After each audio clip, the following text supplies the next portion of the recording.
Virt dersi nasıl çekilir Nakşibendi?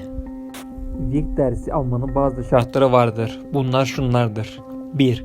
Daha önceki videolarımızda anlatıldığı usullerde mürşide intisap edip adapları yapacak. 2. Sadatların isimlerini ezberleyecek. 3. Sağ elinin şehadet parmağı olacak. Bu ders herkese tavsiye edilir. Kendi irade ve arzusuna bırakılır. Zorla yaptırılmaz. Zikir dersi isteyen müride ilk olarak kalp zikri verilir. Kalbin üzerine lafz-ı celal yani Allah zikri çekilir. Bu zikir en az 5000'dir. Bu sayının altına düşülmez. Onun nasıl çekileceğini bizzat mürşit veya onun görevlendirdiği vekili tarif eder. Bu zikir şu şekilde yapılır. Mürit abdestli olarak kıbleye karşı adab üzere oturur. Önünde 2 tane tesbih bulunur. Birisi zikir çekeceği tesbih, diğeri de ne kadar çektiğini belirlemek için kullanacağı tesbih. 5000 zikir çeken kimse yüzlük tesbihi 50 defa devir yapacağı için bunu belirlemek için tesbihlerden birisinden 50 tane ayırır ve onu sol eline alır. Başına ön tarafını dizlerine kadar örtecek bir bez atar. Beyaz bez tercih edilir. Sonra gözlerini kapatır.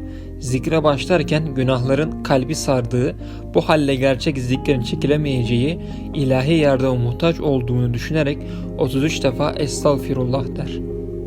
Peşinden 8 adet Fatiha okuyup 8 şart adabı nasıl yapılır başlıklı videomuzda anlattığımız gibi sırayla bağışlar. Ancak hediye edilen saadatların ruhlarından istimdat isteme yoktur.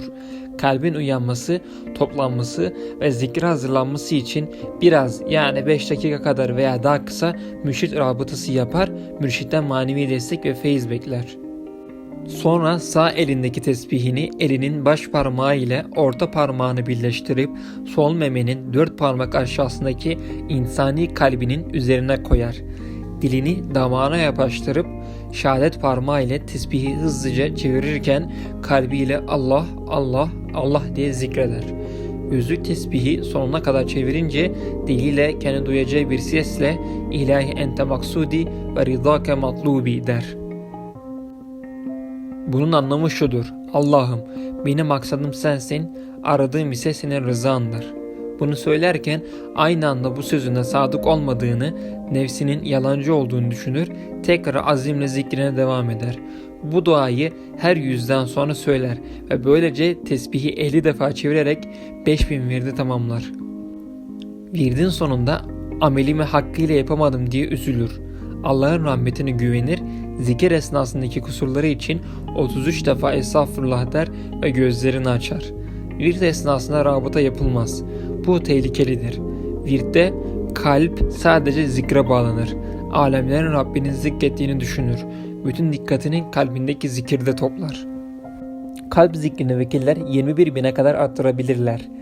Alınan bu zikrin vücuda yerleşmesi ve vücudun zikre alışması için en az 4 ay çekilmesi güzel olur. Bundan sonra istenirse arttırılır. Ancak özel durumlar ve gelişmeler olursa bu süreden önce de mürşide veya vekiline danışılır. 21.000'den sonrası letaif virdine girer ve onun zamanını mürşit belirler.